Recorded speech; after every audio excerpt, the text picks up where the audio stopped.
পোশাক কর্মীদের বেতন ভাতা বকেয়া রেখে ঈদের ছুটি ঘোষণা করেছে গাজীপুরের কিছু কারখানার মালিক। শিল্প পুলিশের হিসাবে অন্তত ৭২টি কারখানায় বেতন ভাতা পরিশোধ নিয়ে দেখা দিয়েছে অনিশ্চয়তা। বিজিএমইএ নেতারা জানিয়েছেন ১৫ জুনের মধ্যে শ্রমিকদের বেতন ভাতা পরিশোধ করতে মালিকদের আহ্বান জানানো হয়েছে। নগদের কাছে সব গ্রাহকই প্রিয়, তাই তো সারা দেশে ক্যাশ আউট চার্জ সবচেয়ে কম। ঈদের ছুটির আগে বৃহস্পতিবার পর্যন্ত গাজীপুর শিল্পাঞ্চলের ২,২১৫টি তৈরি পোশাক কারখানার মধ্যে ১,২২৫টিতে মে মাসের বেতন পরিশোধ করা হয়েছে। গত এপ্রিল মাসের বেতন পরিশোধ করেছে ২,২১৩টি কারখানা। কারখানার মালিকরা বলছেন, পরিবারের সাথে ঈদের আনন্দ ভাগাভাগি করতে শ্রমিকদের মে মাসের বেতন ভাতা পরিশোধ করা হয়েছে। মোটামুটি ৬-৭ তারিখের মধ্যে বেতন দিয়ে দেওয়া হয়। আমাদের মে মাসের বেতন বহু আগেই দিয়ে দেওয়া হয়েছে। আমরা বোনাসও গতকালকে দিয়ে দিয়েছি এবং এছাড়া আমরা ১০ দিনের অ্যাডভান্স দিব স্যালারি।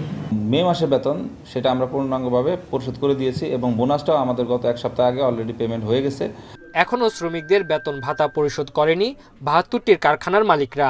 ১৫ জুনের মধ্যেই তাদের পারিশ্রমিক পরিশোধ করতে মালিকপক্ষকে জানিয়েছে শিল্প পুলিশ। প্রত্যেকটা প্রতিষ্ঠানের সাথে আমরা ডোর টু ডোর ওদের সাথে যোগাযোগ করছি, কী কী সমস্যা হচ্ছে, কী কী আপডেট আছে। আমরা 80 থেকে 90% এই প্রবলেম প্রতিষ্ঠান যেগুলো আছে এগুলা সময় মতো অর্থাৎ ১৪ থেকে ১৫ তারিখের ভিতরে বেতন এবং বোনাস দিতে পারবে বলে আমার বিশ্বাস।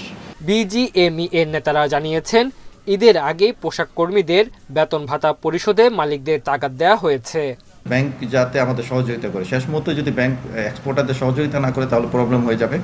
আমরা মনে করি যারা ভালো এক্সপোর্টার অবশ্যই ব্যাংক তাদের সহযোগিতা করতে হবে, তাদেরকে প্রতিষ্ঠান চালানো দিতে হবে, বেতন বোনাসগুলো শ্রমিকদের দিতে পারে সেটা তাদের আশা করি যে তারা সহযোগিতা করবে।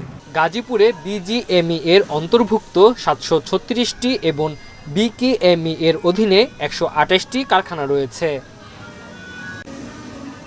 Independent news.